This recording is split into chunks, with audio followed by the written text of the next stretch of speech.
You're watching the Young Turks. Welcome. I'm Anna Kasparian, and joining us today is John Iadarola, host of the Damage Report, which, by the way, you can also follow on TikTok. Not a big deal. I think you might be the only show on our network that's on TikTok right now. So there it is at the Damage Report. Please follow it. And John, how are you doing? I'm good. And you know what? We may be the only one now, but at some point you're going to be, I don't know, flossing or something on TikTok. We're gonna make it happen. But anyway, no, I'm good. Happy to be here. The news is crazy. People are terrible. It's a normal day in America. It is a normal day in America. Little bit of a positive update. The House has voted in favor of passing Biden's $1.9 trillion coronavirus relief package. Now it will head to Biden's desk where he's sure to sign it. So that's the positive update. But we have some other fun stories to share with you, starting with Katie Porter. Please don't patronize me by telling me that the oil and gas industry doesn't have any special tax provisions. Because if you would like that to be the rule, I would be happy to have Congress deliver. We love to see it. That was Representative Katie Porter from California, grilling an oil executive by the name of Mark Murphy. Now, Mark Murphy has a fossil fuel company based in New Mexico. And what he was trying to argue there was that, the oil and gas industry doesn't get any special treatment by the federal government, but you might want to temper your lies a little bit, especially when you're spreading them in front of members of Congress who would know a little bit about just how much these companies get subsidized. Here's Katie Porter going after him in more context. They're estimated to be between 60 to 90% of the cost of drilling. How much of those intangible drilling costs do you get to deduct right away from your taxes? We get to deduct all of those just like any other business. We do not. How much do you get to deduct? There seems to be a misconception out there that you're operating from that somehow the oil and gas industry benefits from some special sort of tax structure. We don't. We actually. Reclaiming my time, Mr. Murphy. Other industries, right? I will follow up with you, Mr. Murphy, but you do benefit from special rules. There's a special tax rule for intangible drilling costs that does not apply to other kinds of expenses that businesses have. You get to deduct 70% of your costs immediately, and other businesses have to amortize their expenses over their entire profit stream. We also so please don't patronize me by telling me that the oil and gas industry doesn't have any special tax provisions. Because if you would like that to be the rule, I would be happy to have Congress deliver. I yield back. Now, if you enjoy watching members of Congress actually do their jobs, you can expect a lot more of that coming from Representative Katie Porter, because she's just been named the chair of the House Natural Resources Subcommittee on Oversight. She also serves on the Energy and Mineral Resources and the Public Lands and National Parks subcommittees.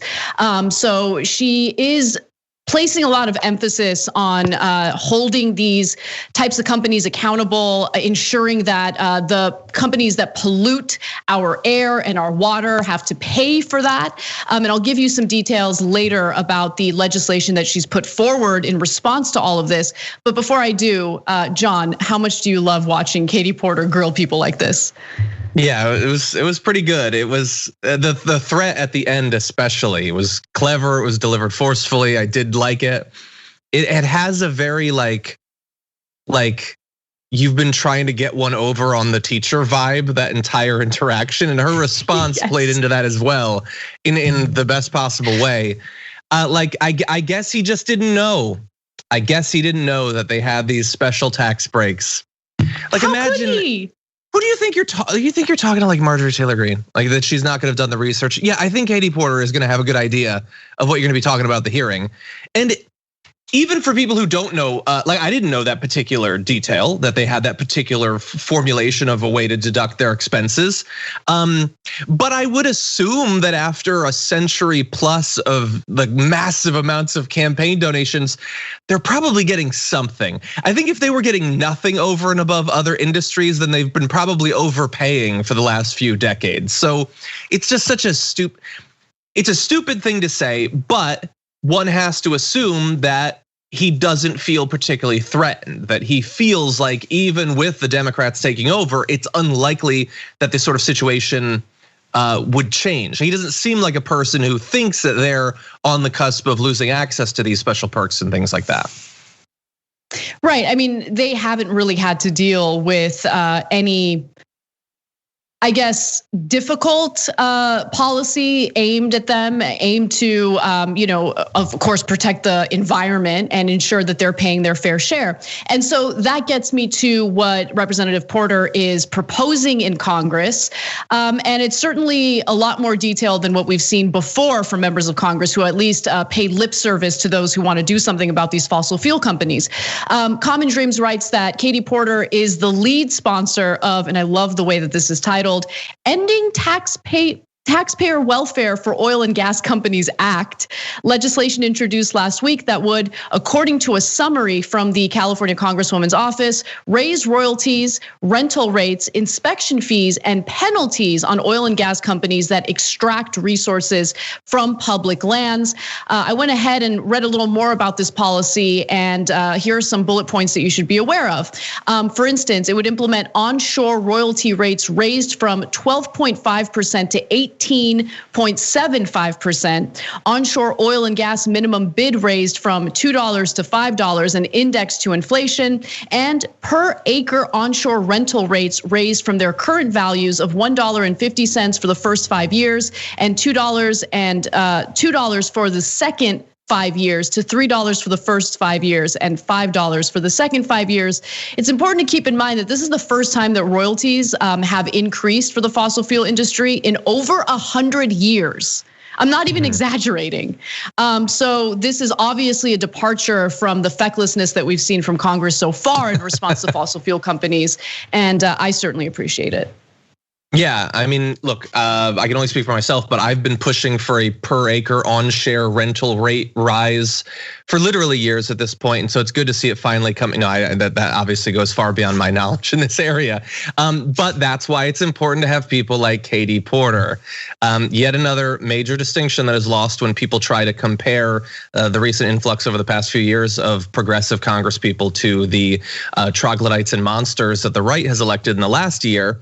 The difference is knowledge, actual desire, curiosity to understand the subject matter, and the quick thinking ability to deploy it in settings like we just saw.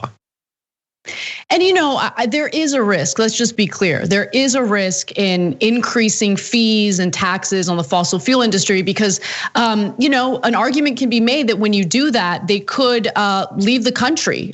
These job creators could leave the country and go create jobs somewhere else. Except no, that would literally be impossible, right? So, well, you need a very long tube, at least. Exactly. And the one other thing I just want to note is the manipulation that takes place in order to ensure that gas prices are high is ridiculous. Like OPEC comes in and tells countries stop producing. Stop producing because we want to artificially inflate the value of oil and gas. And so they get all sorts of goodies and benefits. You'll hear from these so-called free market warriors argue that we need as little regulation as possible. We don't have to worry about taxing them too much because they're going to send jobs overseas. In reality, these are people who have gotten all sorts of handouts from our federal government who get to manipulate the market to their benefit. And it just feels really good to hear a lawmaker demanding that they pay their fair share and get treated like everyone else gets treated when it comes to paying taxes and fees. Okay. All right, well, let's move on to this weird moment of clarity for Senate Majority Leader Chuck Schumer. Senate Majority Leader Chuck Schumer says that the Democratic Party actually made a giant mistake in attempting to appease Republicans during the Obama administration. Let's hear more of what he had to say. Some Senate Republicans did meet with President Biden early on, Susan Collins, Lisa Murkowski, Mitt Romney. Could more have been done to get some of them on board? No, we made a big mistake in 2009 and 10. Susan Collins was part of that mistake.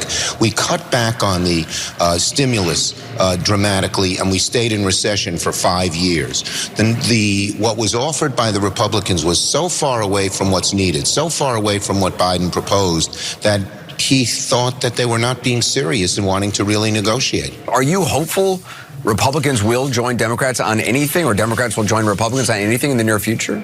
Well, I always say we want to work with Republicans where we can, but we have to get big, bold change done, and that is our number one priority. I, have a hope. I'm always an optimist. You know that, Anderson, that now that Republicans have seen we can do it without them, that they'll realize they ought to try to work with us. But we're not going to make the mistake of 2008 and 9.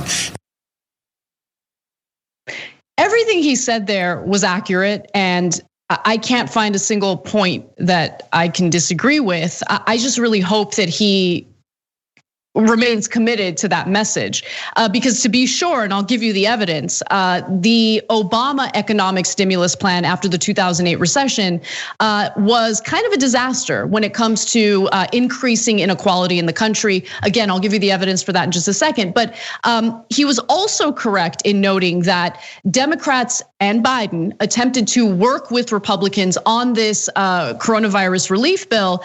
And remember, Biden wanted to pass a $1.9 trillion bill, and luckily it passed in the Senate, it passed in the House. He's about to sign it. That's good news.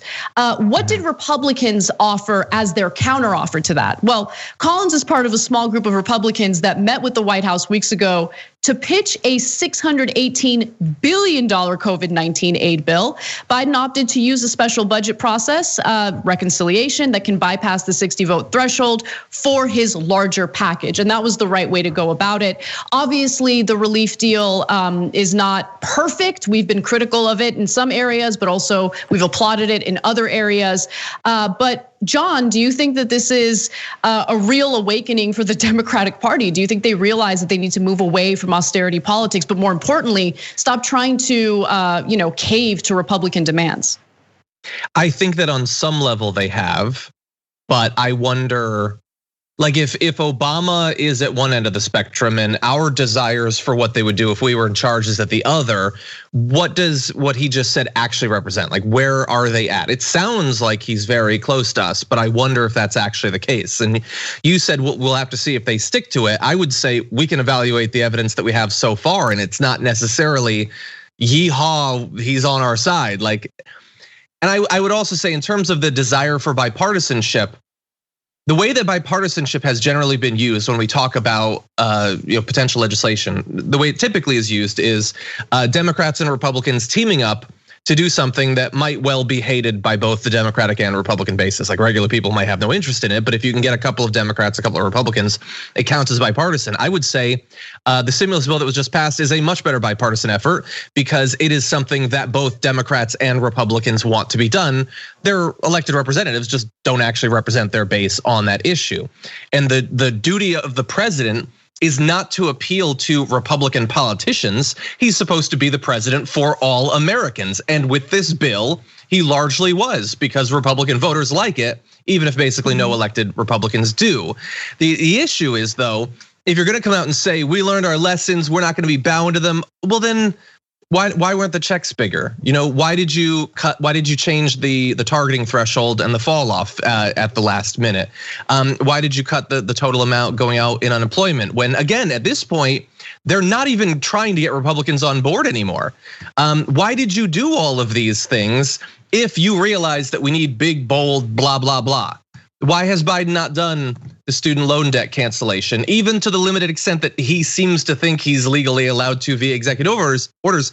He's not doing that. And of course, there's a minimum wage. So they're doing better than I might have expected, but there's already tons of evidence that they're willing to not necessarily bow down to Republicans, but what our fear is that all of that is bowing down to a couple of Democrats actually, yes. But it produces the same effect. Exactly. So the Kyrsten Sinemas and the Joe Manchins in the Senate, the conservative Democrats who, at least when it comes to this specific debate, were just as good as Republicans in the Senate. And it's incredibly sad to see any type of kowtowing or any type of effort to appease them, when again, you're right. It's the most important point to make in this story. When it comes to bipartisanship, that means the electorate overwhelmingly in a bipartisan fashion supporting the legislation. And you're right, Republicans support it, Democrats support it. The upcoming stimulus package, again, which is about to be signed by Joe Biden, is incredibly popular because people need the relief. Bipartisanship isn't about Democrats and Republicans in the Senate singing Kumbaya. No one cares about that. Now, I promised you the aftermath of Obama's package. And remember, Obama was certainly committed to working with Republicans, and it was incredibly frustrating because Republicans only served to obstruct whatever agenda he had. And so Zachary Carter on Huffington Post wrote in detail about what happened following the 2008 economic recession and Obama's stimulus that followed. On the policies that mattered most for economic inequality, Obama consistently placed a greater value on public perceptions of bipartisanship cooperation than on actual results. For Obama, the political value of cutting a deal with then Senate Minority Leader Mitch McConnell was more important than raising taxes on many wealthy people, very wealthy people. Barely a year into his presidency, for instance, Obama began publicly championing austerity. Small businesses and families are tightening their belts, he said. The government should too. He created a bipartisan commission to slash the budget deficit and advocated cutting Social Security benefits that disproportionately help the poor. When the Bush tax cuts were set to expire at the start of 2013, Obama intervened to maintain the lower tax rates for people making $250,000 to $450,000 a year. And according to economist Emmanuel Saez from Berkeley, the top 1% of American households received 52% of the economic gains during the Obama years, while everyone else only recovered 2/3 of what they lost in the Great Recession. So I am hoping that Democrats in Congress who were around for that learn their lesson because that did hurt Obama. I think that it did lead to a working class disdain for the policies that he implemented, and I can't blame them for that. And there's no need why Democrats need to appeal to Republican lawmakers. If they're unwilling to work with Democrats, and they are unwilling to work with Democrats, then Democrats need to do what it takes to flex their muscle and understand their own power, understand the power of having the people behind these popular policies, and they just need to move forward full steam ahead. I understand that there are going to be procedural issues as we experienced with the $15 an hour minimum wage. But I do think they could have fought a little more aggressively on that. Yeah, I just want to really fast add a potential test. Rick Scott just tweeted, President Biden needs to start to take the national debt seriously. Okay, come on. They care about it now all of a sudden. And the other one was to give you an idea of how popular this legislation actually is. I mean, we've given you the polls and everything, but a senator tweeted this: independent restaurant operators have won $28.6 billion worth of targeted relief. This funding will ensure small businesses can survive the pandemic by helping to adapt their operations and keep their employees on the payroll. That senator was Roger Wicker, Republican, who voted against it. But he sure seems to want to talk about how awesome it is now that it's law, and he wants people to think that he was with it, I guess. I love it. Not a single Republican voted for it in the Senate. Not a single Republican. Where's Collins? Where's Collins? Oh, and then Collins, you're right. I don't really care to hear from Collins, but we should be fair. We should give her an opportunity to respond to what Chuck Schumer had to say. Let's watch. I thought that Leader Schumer's comments were bizarre. He voted for the same package that I did. President Obama urged me to vote for the stimulus bill that passed that year, and indeed called me afterwards to thank me for my vote. I was one of only 3 Republicans who joined the Democrats and gave President Obama this victory during the financial meltdown. So for Chuck Schumer, who was intimately involved in the negotiations as the assistant leader, to somehow criticize me for taking the same position that he did is simply bizarre. She didn't debunk anything that Chuck Schumer said. Chuck Schumer said, we made a mistake. Yeah, she described what he said. And he was right. Yeah, you did vote for Obama's stimulus, which was not enough to help pull average Americans out of poverty that was caused by banks committing fraud and then trading mortgage-backed securities that were toxic. Okay,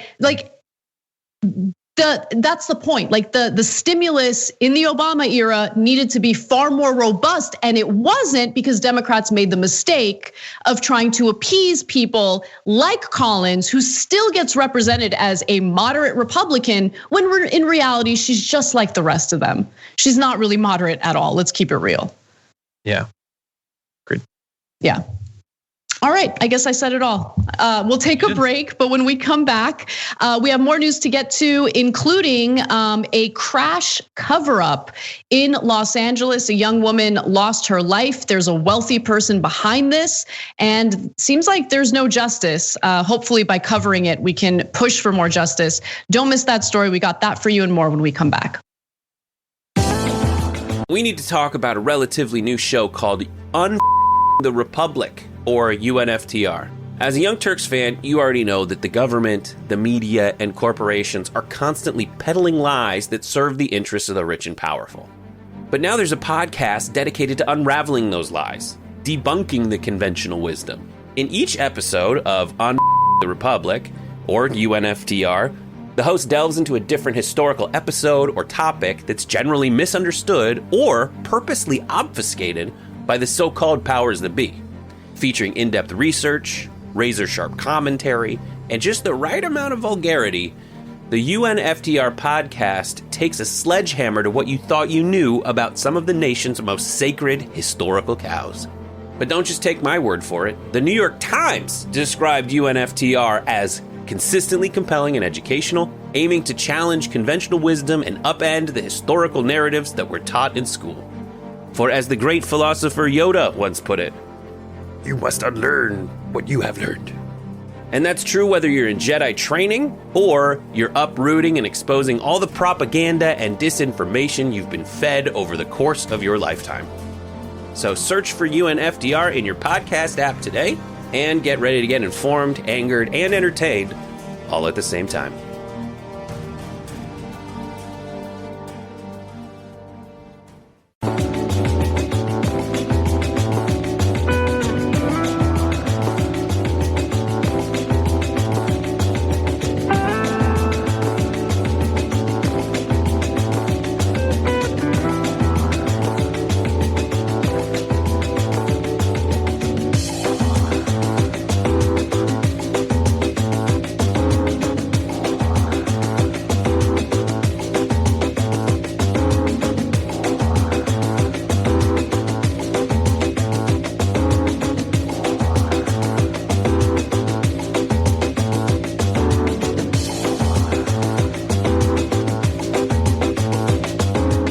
What's up, everyone? All right, welcome to our first social break of the day.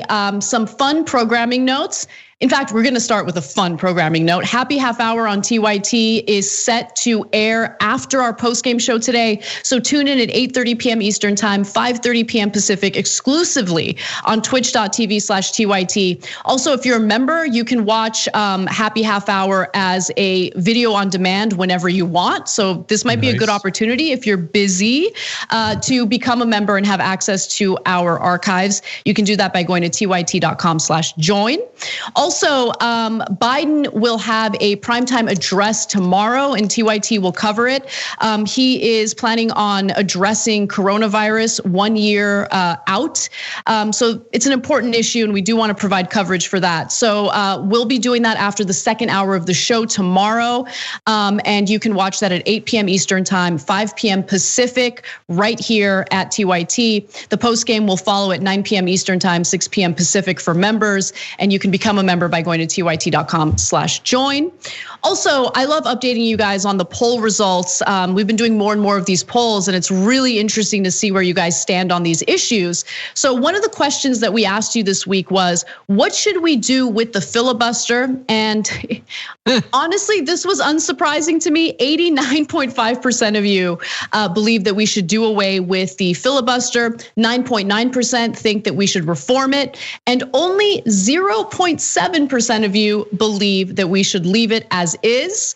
The other poll that we had was about, oh man, I knew you guys would disagree with me on this. It was about that story we did in a post-game show regarding a show from the Netherlands called Simply Naked, and it was about body positivity. Adults would walk in and they would, disrobe in front of children. Would you let your kids watch Simply Naked? 57% of you said yes. 43% of you said no. So, all right, cool. But like watching it on TV is different from being in the room. Like my issue was that the adults were in the room. But anyway, let's just move on. Is that the same as the British show? I think they have that in Britain as well. No, it's not the same? Oh, okay. No. I mean, that sounds exactly the same. Okay. I want to read a few member comments before we run out of time. Recovering Pagan says, when you're a CEO being addressed by Katie Porter, it really is best to limit your responses to yes, ma'am, no, ma'am, and please. No, not the whiteboard. Anything but the whiteboard. So true. It's so true. Thule, Katie Porter is kind of like the one teacher that you hoped you would avoid being assigned to an elementary school at the start of the new year, totally, because you knew that slacking off and cruising your way through would not be an option. Absolutely. One more comment. No more trigonometry. Obama bending over backwards to cater to Republican politicians that hated him while having a super majority in Congress is one of the weakest things I've ever seen. Totally agree. All right, we got to get back to the show.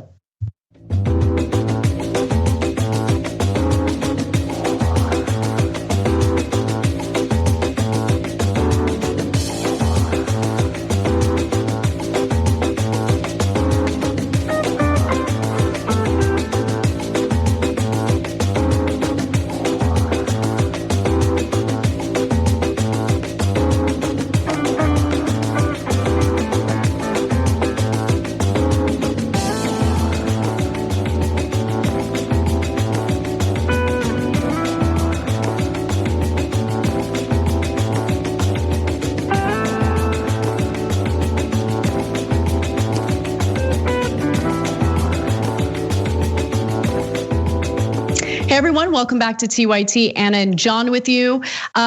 Please like and share this stream. I got to think about incentives to get you guys to do that because it's an easy way to help the live audience grow. We want to get as many new people to hear the progressive message as possible. So please just take a moment to like and share the stream, and it'll help promote the show, and we really appreciate it. Now let's move on to a story that might seem out of left field, but I think it is important to cover it because it involves the two-tier justice system and how some people get away with things that the rest of us would not get away with. In late February, 32-year-old Monique Munoz was driving home from work in Los Angeles when a teenager racing a Lamborghini crashed into her and she unfortunately died. Now, the teen sustained moderate injuries and was sent to the hospital. But now Munoz's family is demanding answers about the crash because it seems as though there was some wrongdoing on the part of the 17-year-old racing a Lamborghini. It turns out that this 17-year-old does not have a license, and the district attorney in Los Angeles has not filed any charges. In fact, the Los Angeles Police Department notified the press that they are unaware of whether or not the driver had any drugs or alcohol in their system because they didn't even run a drug test, didn't even do any type of sobriety check. Now, the stepfather for Monique Munoz told KCAL 9, a local affiliate here in Los Angeles, the kid's racing down the street in a Lamborghini, 17 years old in a Lamborghini, doing 120 miles per hour, hits and kills her senseless. I want him prosecuted to the full extent of the law. Let me also just remind you all that a new Lamborghini Urus, I think it's called, costs about $250,000. So there's a point to me bringing that up, okay? Because this kid also comes from wealth, and that might play a role into why the district attorney has not filed any charges.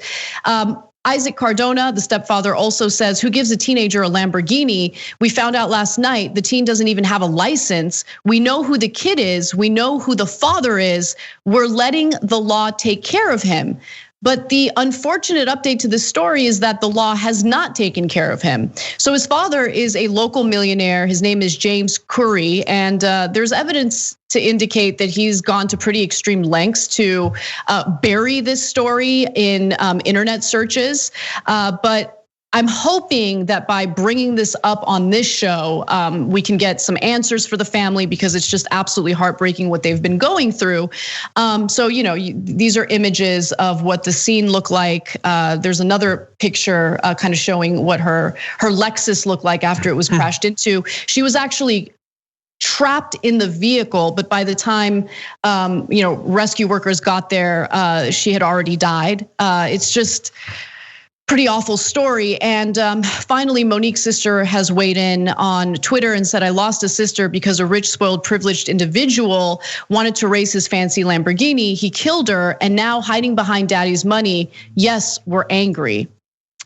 So it is strange that there haven't been any charges filed. It doesn't seem like there's been any type of investigation. And if there was a teenager driving without a license, racing a Lamborghini without a license, there certainly should be an investigation and possible charges.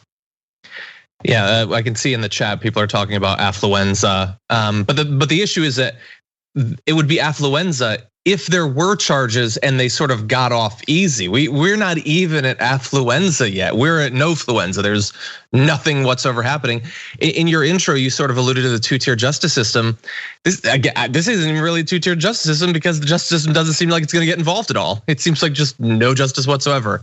And in particular, where you talked about the lack of screening for alcohol or drugs, has there been any explanation given as to why that wouldn't be done? I mean, I'm not a police officer, I'm not a lawyer, obviously, but it seems like, especially in a crash that had a major injury, let alone a death, that would be, and involved speeding, that would be the most obvious routine thing that you would do. Yeah, that's exactly right. So already this story is sketchy. The actions by both the authorities and the district attorney, super sketchy.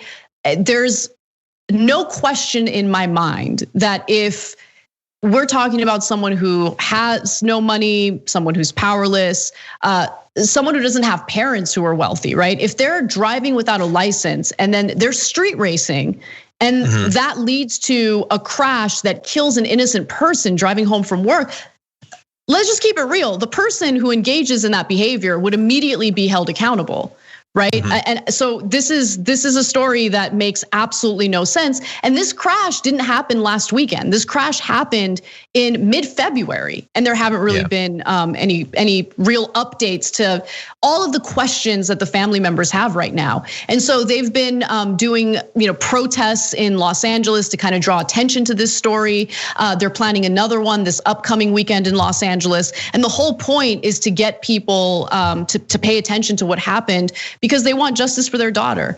And look, we obviously haven't done an investigation, so I don't know for sure if all of these allegations are true, but that's the whole point of the investigation. That's the reason why you have a district attorney. He's supposed to look into this and based on the evidence decide whether or not it makes sense to file charges. And it appears that there's been absolute negligence in response to this crash. The hashtag justice for Monique Munoz is on Twitter if you want to learn more about this. If you're in the Los Angeles area and you want to be part of that demonstration over the weekend, you can learn more about it there. But it's just a really, really sad story. And we shouldn't have a two-tier justice system based on wealth. And this is just such a brazen example of it. Yeah, and has it actually been confirmed? I mean, this person didn't have a driver's license. Has it been confirmed that this was like this person's designated vehicle? Is it possible that it was just taken and the parents didn't intend it to or something? Not that that matters, at the end of the day in terms of justice, but if it is the simplest explanation, which is this was a car that was given by an incredibly wealthy parent to their kid, I sometimes just think that the rich are an entirely different species and it's impossible to get into their head or imagine why they would do the things that they do. Like why, even if you didn't care at all for the possibility that your kid who apparently wants to drive but cares so little about the process that they don't even get a license, that they might kill someone else, wouldn't you worry that in their Lamborghini they might kill themselves or destroy the Lamborghini? I just don't understand it. It's impossible for me to get into certain people's heads. I just don't think there's a lot of logic going on with people who would be willing to spend $250,000 on a car. Maybe I'm being unfair. I don't know. I know people like cars, but yeah, I don't know. That's why you have an investigation to figure out what happened. Yeah. But the family hasn't gotten that, and that's the issue. So I think we can get to the next story. Let's do it. And this story was unexpectedly something that led me down a rabbit hole because I really wanted to understand what was going on behind it. But you may have noticed Taylor Lorenz, trending on social media. I want to tell you why. Tucker Carlson had one of his typical temper tantrums after New York Times culture reporter and tech reporter Taylor Lorenz tweeted about women enduring harassment on International Women's Day. Now, her tweet said this, and it seems pretty uncontroversial if you ask me. For International Women's Day, please consider supporting women enduring online harassment. It's not an exaggeration to say that the harassment and smear campaign I've had to endure over the past year has destroyed my life. No one should have to go through this. Now, pay close attention to that timeline there because she references something, and I wanted to learn more about what she's referencing. And I'm going to give you all the details on that in just a moment. But before I do, here's Tucker Carlson losing it. The most powerful people claiming to be powerless. Taylor Lorenz, for example, writes for the New York Times. She's at the very top of journalism's repulsive little food chain. Lorenz is far younger than prominent New York Times reporters used to be. She's also much less talented. You'd think Taylor Lorenz would be grateful for the remarkable good luck that she's had, but no, she's not. Just this morning, she tweeted this, quote, for International Women's Day, please consider supporting women enduring online harassment. It's not an exaggeration to say that the harassment and smear campaign I've had to endure over the past year has destroyed my life. Destroyed her life, really? By most people's standards, Taylor Lorenz would seem to have a pretty good life, one of the best lives in the country, in fact. Lots of people are suffering right now, but no one's suffering quite as much as Taylor Lorenz is suffering. People have criticized her opinions on the internet, and it destroyed her life. Let's pause on this International Women's Day and recognize that. You thought female Uyghurs had it bad. You haven't talked to Taylor Lorenz. Yep, she made all of those claims. She didn't make. She said that she didn't say that she's suffering more than anyone else. None of that. She's just making a point about how harassment has impacted her and how, hey, maybe consider supporting women who have gone through similar things. It shouldn't be a difficult, controversial thing to digest. But of course, for people like Tucker Carlson, who was handed his wealth on a silver platter as like a Swanson heir, he has thoughts Okay, this guy has thoughts on how powerful other people are, how talented other people are. I mean, homeboy can't have a single interview without looking as if he's the most confused person on the planet. Okay, all he does is spread propaganda and ridiculous, pro-corporate, by the way, talking points, which is part of this story, and I'll get to that in a minute. But John, why don't you go off before I go off more? Well, first of all, I'm going to say that I'm going to track down wherever that particular B-roll file is being stored, and I'm going to delete it. And I'm going to track down every copy that's ever been made. I'm going to delete it because I don't want to see that anymore. But anyway, you rightly pointed out that, of course, he's 100 times wealthier than her, 500 times wealthier than her. But she's the luckiest. He hasn't been lucky. He wasn't just lucky to be born into a family that could provide him with everything he'd ever want. She's the lucky one.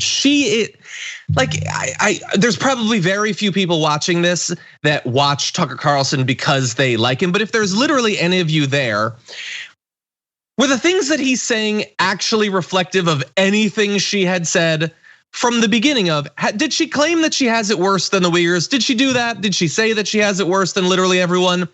If Tucker Carlson is one of this. Hold on. Sorry, you mentioned the Uyghurs. Does anyone actually think that Tucker Carlson cares about the persecution of Muslims in China? You guys really think, does anyone actually buy that? Like, doesn't anyone get disgusted with the fact that these goons use humans as props for their little political talking points? And I'm sorry, John, I hate being interrupted and I interrupted you, so go ahead. You're allowed to, it's your show. He might care 1% because the persecution is being done by the Chinese and he'd like a reason to hate them more, but that's probably the beginning and the end of his caring about it. So he said that she is one of the most powerful people in the country. That was at the beginning of the segment. Do you need to watch any more than that? Is she one of the most powerful people in the world? What does that make him in that case? She does great work. She gets on the front page sometimes. She's a style reporter that also, by the way, and I'm only saying this because she has in fact said it. They keep trying to infantilize her by implying that she's like 15 years old when she's not at all. And it's a really weird thing that they do. But you should understand that, of course, in addition to some of the great research that you've done that you will describe, you will be shocked to find out that there's quite a bit of just misogyny here, that perhaps is leading to a little bit of this. And so I certainly have more that I want to say, but you did some great work. So why don't we get to that? Yeah, so I wanted to, instead of just reacting, I wanted to actually understand what she was referring to. And I want to be clear about something. I had seen some of her tweets in the past. I don't follow her work too closely, but I mean, she referenced something in her tweet, right, over the last year. And I'm like, okay, well, what happened over the last year? And I was asking around about that and no one really had an answer. So then I started digging a little deeper to figure out what it is. And what she was referring to is this very targeted campaign against her as a result of reporting that she had done and social media posts that she had put out in regard to the former CEO of a company known as Away, right? Her name is Steph Corey. And employees of that company were basically sharing with reporters that they were in an abusive, hostile work environment under Corey's leadership. And so there's actually extensive reporting about this. Corey would demand that everyone work 12 to 16 hours a day. If the workers refused to do that, they would be accused of not being committed enough. I mean, just the typical stuff that you would expect from these type of Silicon Valley CEOs. And the employees were sick of it. And so they reached out to reporters. The Verge wrote about this, Vice wrote about this, and Taylor Lorenz had been tweeting about it and posting about it on social media. Now, there's this new app, right, called Clubhouse, and it's an invite-only app. Last year in the summer, there had been a conversation among venture capitalists, and she was in the room as the conversation was happening, and at one point she left. When she left, they started basically attacking her and accusing her of being some sort of warrior on social media, but not really having the courage to stand up to them during that meeting. And the reason why she left is because one of the venture capitalists in particular had already been pretty vicious to her on social media. And so she just decided to leave the room. But Vice had obtained audio of that entire meeting, which you can listen to. And the way that these venture capitalists make themselves out to be the victims, they were worried about cancel culture, right? Because this is what happened. There's this female CEO who's obviously mistreating her workers. It gets reported on, it spreads on social media. And all of these venture capitalists who are invested in companies that might also run into these types of issues are worried. So they're worried about cancel culture. They're worried about, maybe not getting the type of return on their investments that they would like as a result of CEOs being abusive to their workers, those stories getting reported. It's all out there, guys. All you need to do is scratch the surface and get off Twitter and stop listening to people who want to make everything about how, this is victim culture and this is cancel. Cancel culture is real. I've been critical of it. This is not an example of it. Let me give you more. So, by the way, Lorenz had claimed that people have attacked or attempted to hack into her accounts, to change her passwords, sent her vicious, disgusting threats, trolled her on Clubhouse by changing their profile pics to those of her public antagonists, and set up Twitter accounts to impersonate her. Listen, I've dealt with all of this, and I know what it's like to have a relentless hacker come after you and not give up. It's like whack-a-mole. I dealt with it in 2020. I had to change my phone number as a result. It's an isolating, awful thing to go through. You feel violated. Our entire lives are online. I was thinking about pictures of my nieces. I'm super protective of them. I don't want some terrible person getting a hold of it. I don't take nude pictures, don't take nude videos. There's nothing in my online life that's incriminating for me. But it's a feeling of being violated that's hard to describe to people who haven't experienced it.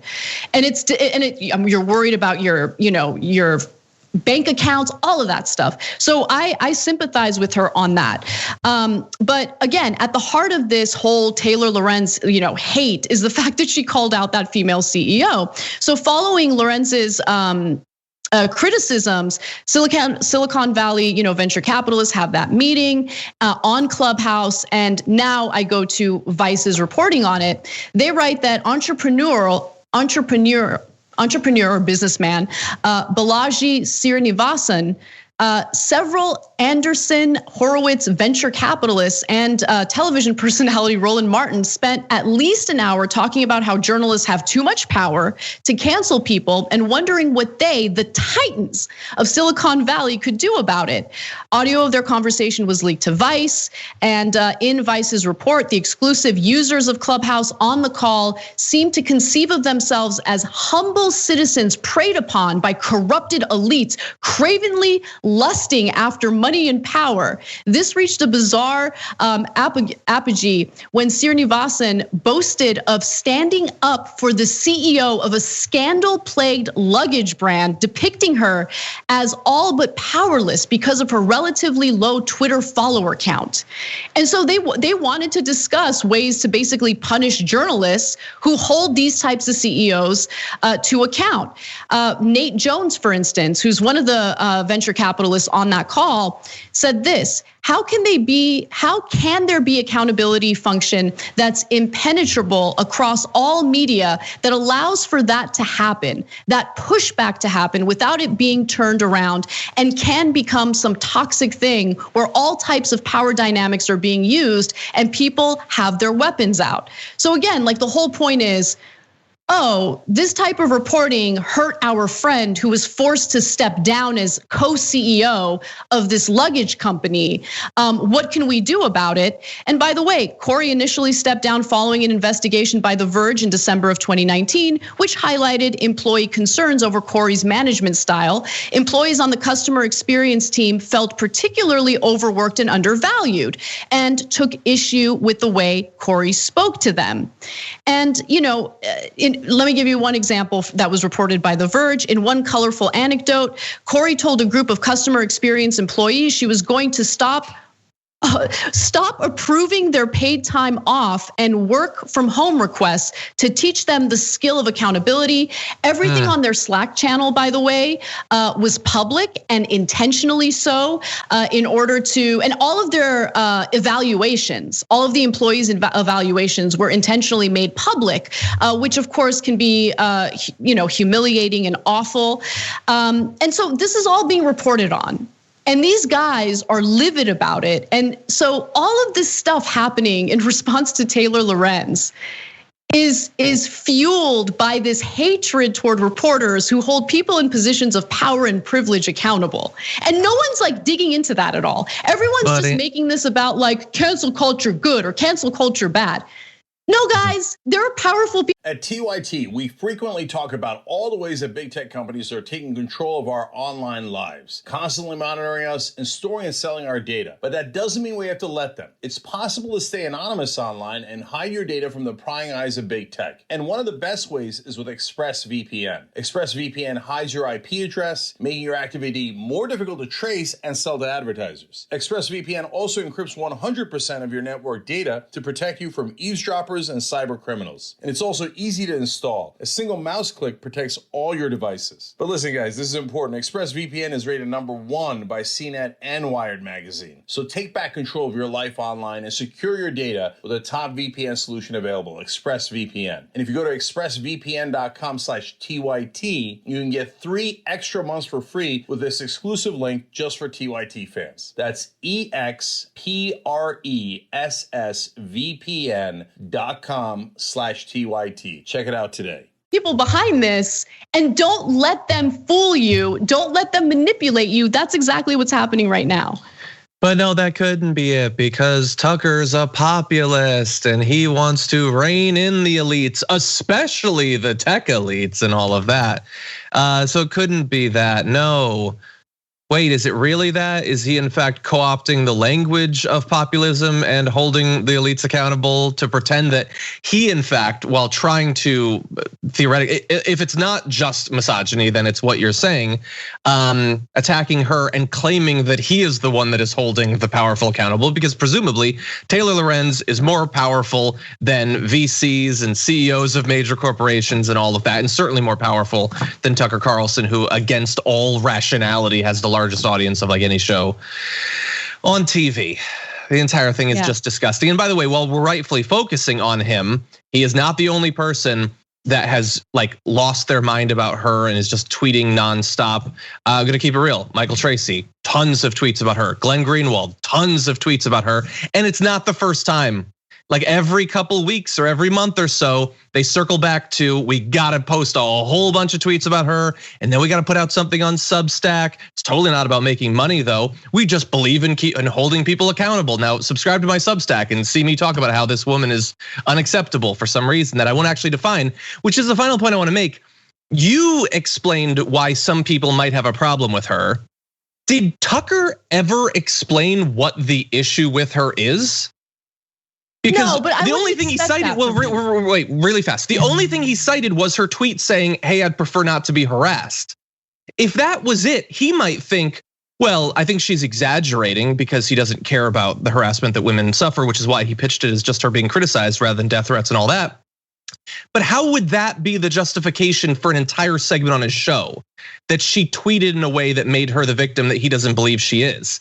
That definitely wouldn't justify a whole segment on his show. So what does? I don't know. He didn't list anything about her that was worthy of criticism. All of them are just saying we should be able to criticize her. We won't say for what, because we don't want to get into the actual substance of it. We just think that you should be able to criticize her. And we definitely want to make our like 99% male audience incredibly comfortable with the idea of having a 2 or 20 or 3 day hate against this woman. Look, the right wing is turning this story into what they do best, a culture war story. This is not a culture war story. On the surface, it might appear to be a culture war story, but beneath the surface, if you just dig a little bit, It's a story about power and privilege wanting to crush a journalist who dared to draw attention to their awful practices toward workers. And I'm gonna leave you with 2 quotes because it's important. And it comes from a former worker from Away. That was the company that that co-CEO had to step down from because she was so vicious to her employees. We don't have a lot of money or the name recognition that the founders and the venture capitalists do, says a former Away employee. They added that no CEO, male or female, should be able to treat workers poorly, a reference to the argument that male leaders aren't held to the same standards. The CEO, the worker continues to say, got to where they were playing the game and now they're getting called out for mistreatment. So yes, for years, men have been doing the same things. But what makes it okay for men to do this? That was the girl boss promise, that women would do it better, but they didn't. And the biggest piece of irony here is that Steph Corey, the CEO, who had to step down from Away, complained that she was being unfairly targeted by journalists because she's a female CEO. Anyway, we are gonna take a break. Just be skeptical of narratives that come across on Twitter. Again, just do a little more digging and inform yourselves because you don't want to be manipulated by the very people that we're trying to fight back against. Got to take a break. When we come back, Lauren Boebert is still stupid, still in Congress. We got a story about it. See you there.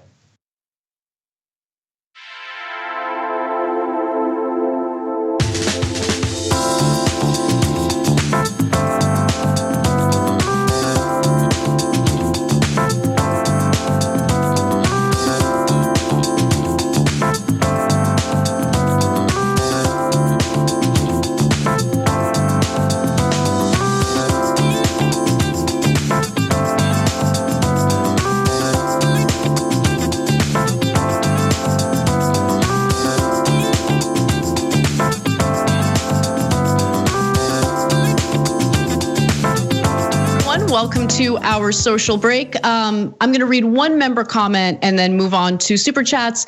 Salam writes in and says that there is a first time disagreement with me. This will rank as the first time disagreement with Anna on wearing masks after you received the vaccine. I got the vaccine, but choose to wear the mask to eliminate getting into arguments, but also to support the ones that have to wear theirs. God bless you. I mean, I don't disagree with that. No, I mean, what are you, Rand Paul? We briefly spoke, no, I mean, obviously I'm pro-mask, but we briefly spoke about the new CDC guidelines regarding mask wearing after you've been vaccinated. And so those are the guidelines. I mean, I was just repeating the guidelines. But if you want to keep wearing your mask, do you, boo? There ain't no hate here. I'm in favor of that. That's cool. Let's move on to super chats. Peter Hamby writes in and says, I'm sorry, Anna and John, but saying something is normal, like a normal day, doesn't exist. There's no normal, there's average. Is today an average day? I would say today is better than average. I'm enjoying myself. Yeah, sure. I'm here with my friends. Yeah, okay. Yeah. Ethan writes in and says, a big oil hoarder crossed Katie Porter and found that his lies wouldn't fly. He was caught in a bind when she took back her time and told rich fools their actions won't fly. I love poetry. It's very good. Wait, who said that? That's Ethan. Oh, nice. I love our poets. Yeah. I know, it's so good. Mark Bugs writes in and says, TYT fam, we need to let this story be known. Lambo accident. Get on Twitter.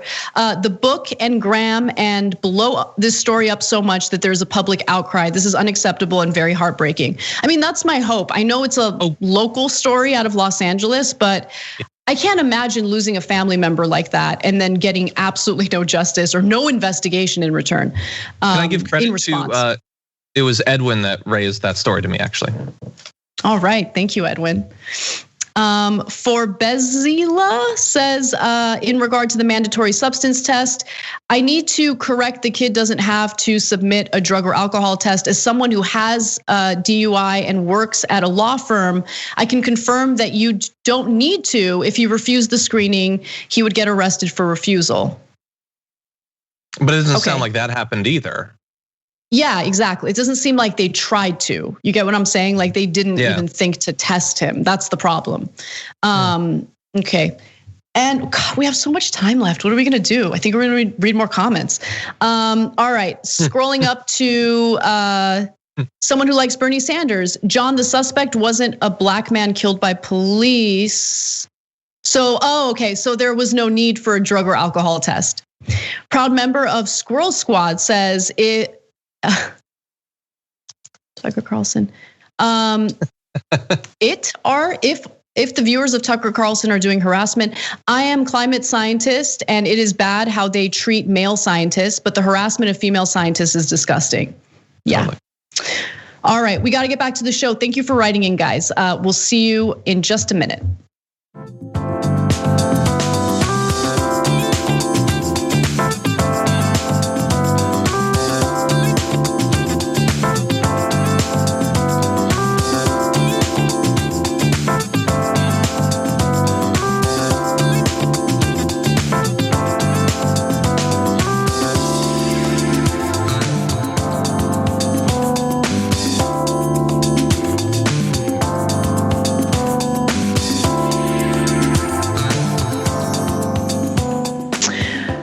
Welcome back to TYT. Anna Kasparian and John Idarola with you. I was about to just jump into our next story, but it's because I'm so excited to do. No, I'm actually not. I can't stand this person. But let's talk about the latest political ad coming from Representative Lauren Boebert.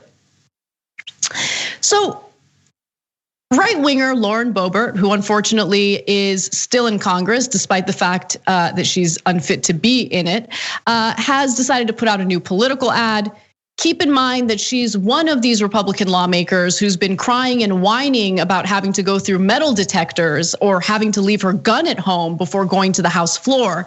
But she has decided to further put out violent messaging through this latest ad. I don't want to give too much away. Let's take a look at what she had to say there. I'm Lauren Boebert, a mom, a small business owner, a defender of freedom. Here's what I know. You protect what you love. President Trump built a big, beautiful wall because he loves America. And he wanted to secure our country and protect us from drugs, illegal aliens pouring into our communities, and sex traffickers. Democrats, they fought him every step of the way. And now, welcome to Fort Pelosi, where Democrats decry walls from within their own heavily guarded razor wire wall. Democrats don't want to protect you because they don't care about you, but they'll spare no expense protecting themselves.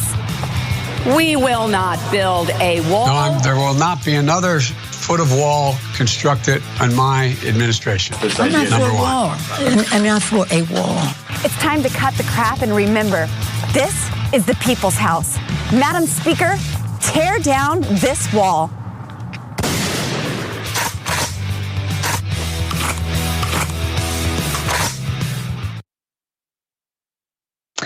So obviously the gunshot noise at the very end is ruffling some feathers for obvious reasons. I also find it interesting that she did give a nod to conspiracy theorists in that ad as well. And Lauren Boebert is known for flirting with right-wing conspiracies herself, so that only makes sense. John, what do you think about this? Big deal? Not a big deal? That was terrible. Like, was it better or worse than the Crenshaw thing? I don't know. But man, they all want to be so cool, so bad. And I don't know how to be cool, clearly. But I have learned that being incredibly try hard is not a good starting off point. This is just screaming, think that I'm cool. Like they want to be like a member of the squad. The thing is, do the members of the squad have cool ads? Yes, they do. But they also work and they know things. These are important characteristics as well. The gun thing is ridiculous. JR said this morning on the Damage Report that she ends all of her videos with the gun thing, which I don't think that that's better. I think that's just a different terrible thing than it only being in one. Maybe it's worse actually, since it's in all of them. But also, like, everything is so bad faith in this country. She is trying to present to her followers that the Democrats were against Trump's attempt to build a wall along our entire southern border because they're generally against walls. I don't want walls in this room, basically. I just want to have open holes with ceilings floating above them. No, that's not true at all. The Capitol was actually attacked. We could have a debate about how long the wall should be there, but at least it was attacked. If there were actual armies invading across the border, if a wall was an actual solution that wasn't stupid in that context and incredibly expensive, we might support it. There's other reasons other than not liking the concept of walls that the Democrats were against that particular big, beautiful wall that she's claiming he built, even though he mostly didn't. No, he didn't build a wall. He totally reneged on that. He did spend quite a bit of money on building a portion of fencing, rebuilding a portion of fencing. What I also find really interesting about all of this is just so she says, look, do you guys remember when Nancy Pelosi and Representative Ocasio-Cortez were publicly feuding? Right, like they were like trading barbs. You had Nancy Pelosi give an interview to the New York Times where she was pretty salty toward AOC. And the reason why AOC was upset with Nancy Pelosi and more importantly, Democratic leadership was because they were willing to hand over $4 billion for border security. It was a blank check to Donald Trump. And I don't know where that money went because clearly he didn't actually use it for the border wall, which I'm not complaining that he didn't actually build that wall, but I'm just saying that lots of mismanagement happening with the Trump administration. And this is why Democrats should never concede to Republicans. Like, why did Nancy Pelosi do that? Why did they agree to do that? Why did they hand over that money? So it's one lie after the next, ends with a gunshot, and that's America, folks. Like, that's the Republican Party. Obviously, that ad doesn't appeal to us, but it's not for us. I think the problem is that kind of ad does appeal to a significant portion of our electorate. And it's worrying because they love the violent imagery, they love the violent rhetoric, they love immediately deflecting when they engage in any violence themselves by blaming it on made up groups. It's exactly what we got after the insurrectionists causing all that violence on January 6th. Like, oh, it wasn't them, it wasn't the Trump supporters, it was Antifa. Never take responsibility, never acknowledge the right-wing extremism that's been taking place in this country that's actually led to people getting killed. It's led to mass shootings. It's led to Walmarts getting shot up by Trump supporters who bought into the fear-mongering about immigrants. These people exist. They're here. And they love that kind of ad. And that's really the worrying stuff. Yeah, I don't doubt at all that they'll love it. Although I would ask any fan of Lauren Boebert in the audience, you're a conservative not because you love the xenophobia and racism and homophobia and misogyny. That's not true. You're a conservative because you have economic anxiety and the Democrats have abandoned you. Only the Republicans actually get your concerns. And where were those concerns echoed in that ad? Did she say anything about the fact that your job went away or the factory closed down or you don't have insurance or your kids can't go to school or you might lose your house? Any of that? Are you worried about retirement? Is she addressing any of the issues that you swear to God are the things that motivate your political behavior and not just fear-mongering, racism, and a mixture of hates and jealousies? Because the ad seems to think you're the one you say you're not. And the one that you say that you are, a person who's motivated by actual economic concerns that those damn libs can't understand, she's not trying to appeal to that person. All right, John, thank you so much for hosting with me. Everyone, go check out The Damage Report. It's one of the best shows that you can keep up with, just so you know what's going on with politics. John, you want to do a quick plug before you go? Yeah, please watch The Damage Report. It's one of the best shows if you want to keep up with politics. No, anyway, we have a lot of fun. Bridget Todd's gonna be on tomorrow, and Brett's on Fridays, and we throw people in the trash. And based on this episode of The Young Turks, it's gonna be a fierce competition for Garbage People of the Week. So we're gonna see how it goes. Love it. All right. Well, thank you, John. And everyone else, please stick around. When we come back, Nando Vila will be joining me for hour 2. And we have some international news to share with you. See you there. Thanks for listening to the full episode of The Young Turks. Support our work, listen ad-free, access members-only bonus content, and more by subscribing to Apple Podcasts at apple.co/TYT. I'm your host, Cenk Uygur, and I'll see you soon.